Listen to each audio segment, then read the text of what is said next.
When we know ourselves, we are empowered. When we accept ourselves, we are invincible.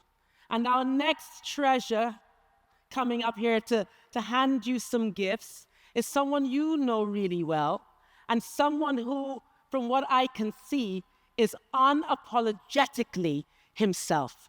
Give it up for the wonderful Alex Orphanides, everybody.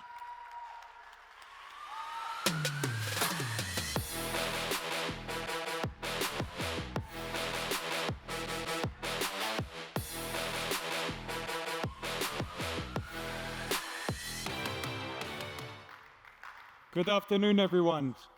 It's great to have you all here. I'm Alex Orphanides.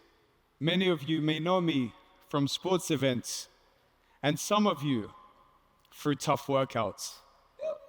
For those of you who don't, I'm a fitness expert and entrepreneur in corporate wellness. I'm also a proud father, husband, and a certified life coach. And today, I'm here to share my journey, a story of accepting loss, overcoming adversity, and discovering resiliency. It's about finding gems in life's toughest moments.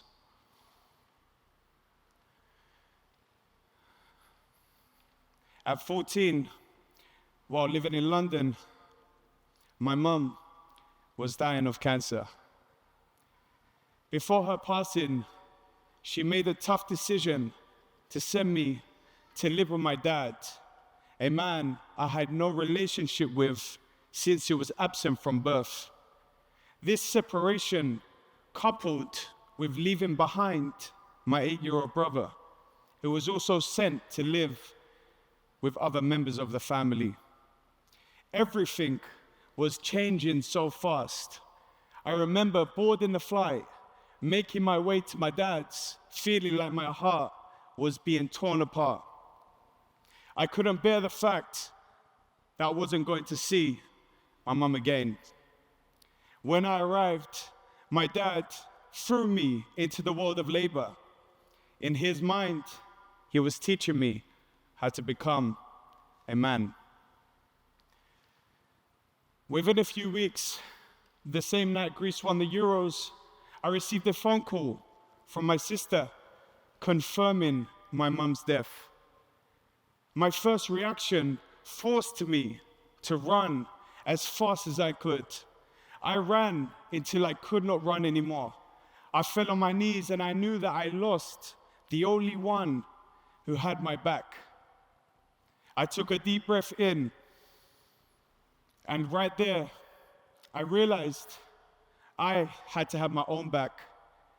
I clenched my fist, I wiped my tears, and I stood back up.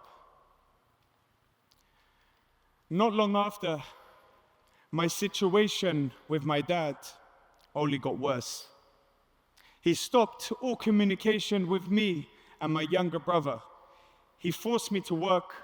He didn't give me an opportunity to go to school. He beat me up. I felt I was enslaved by him. In the mornings, I was working as a plumber's helper, and in the evenings, I was in his coffee shop, washing the dishes.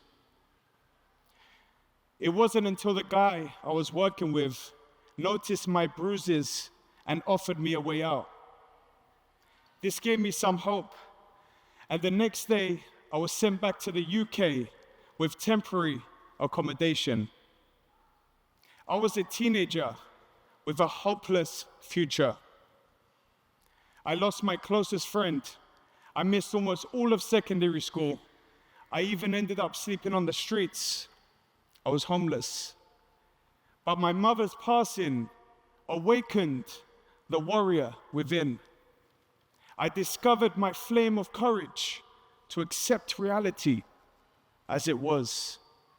And with this flame, I was able to keep moving forward, no matter the pain from the loss.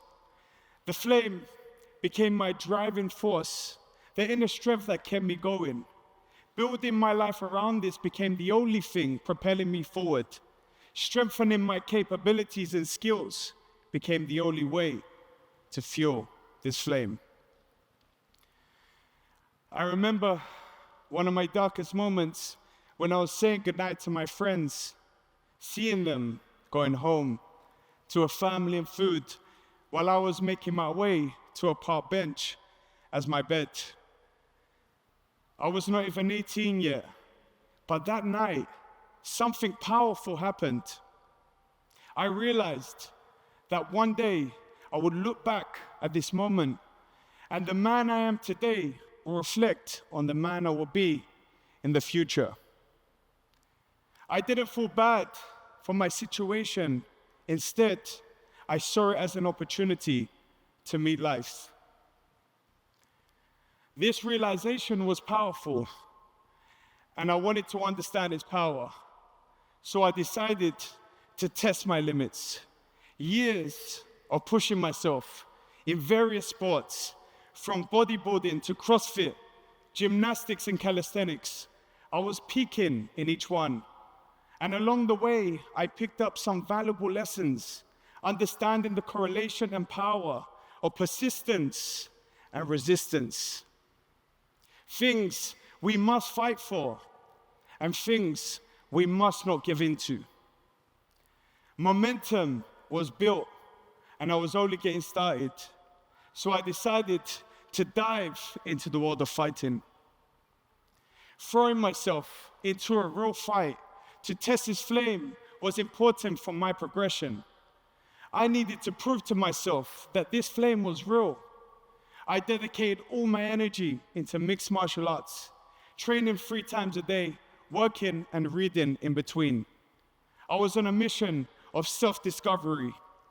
I knew that facing an opponent who wants to hurt me would expose me to fear, and I needed to understand his power over me. I remember just before the fight, I was feeling anxious. I was scared. My thoughts almost forcing me to escape. But despite the noise in my head, I focused on one thought: just turn up. And before I knew it, I was in the ring, and I was tested with everything I had. And the fight ended in a rush of emotions. Winning and losing wasn't important for me, but how I handled myself in such situation and turning up regardless of the fear was my goal. I know now that it's not the removal of fear, but the acceptance of his presence. And for those of you that want to know, I won that fight. In the years that followed, reading became a part of my workouts. I discovered my love for truth and wisdom. Many authors became my mentors, since traditional schooling was never an option for me. I worked myself into many certifications and qualifications. And one thing I know, no matter how many degrees one has, this does not determine your outcome.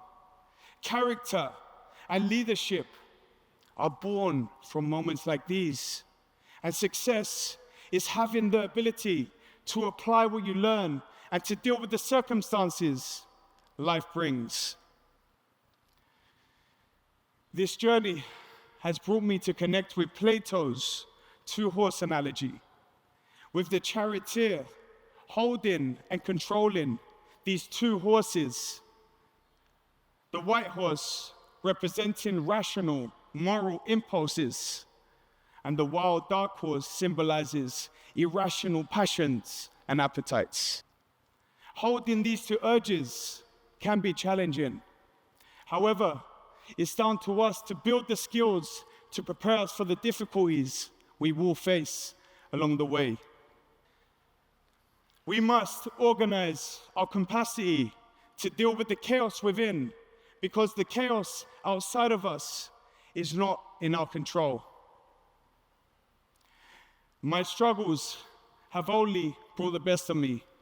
Even though life at times seems scary and frightening, it's in these moments we grow the most. Self-development does not come without feeling scared and uncertain. Marcus Aurelius once said, "You have power over your mind, not outside events. Realize this, and you will find strength." Our thoughts, our desires, aversions, judgments, choices, and actions are in our control.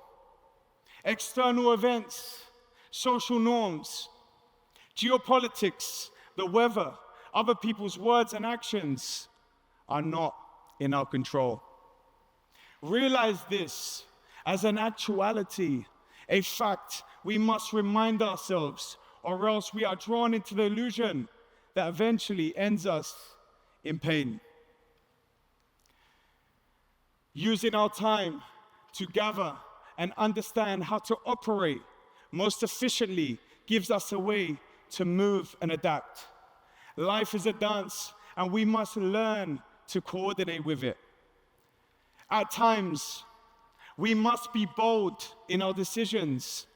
Take a chance, and when you do, you will experience pressure and fear.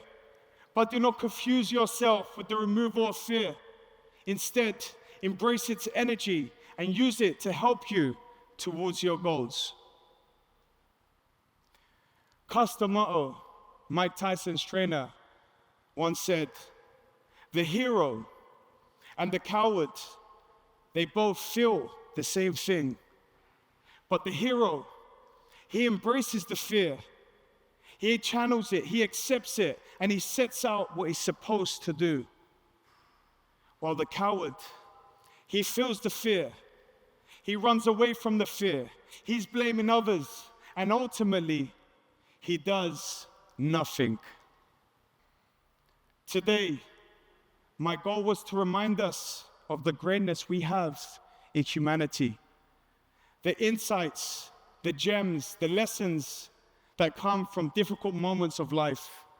This is a collective, intellectual evolution, and it's down to us to pass this on. When we move in this way, we keep the flame alive. Thank you.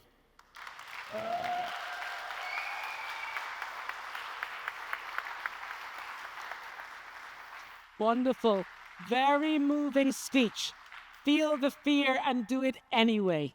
Thank you, Alex, for reminding us that it's in times when we're challenged that the growth comes. Thank you so much. Valuable lesson for us all.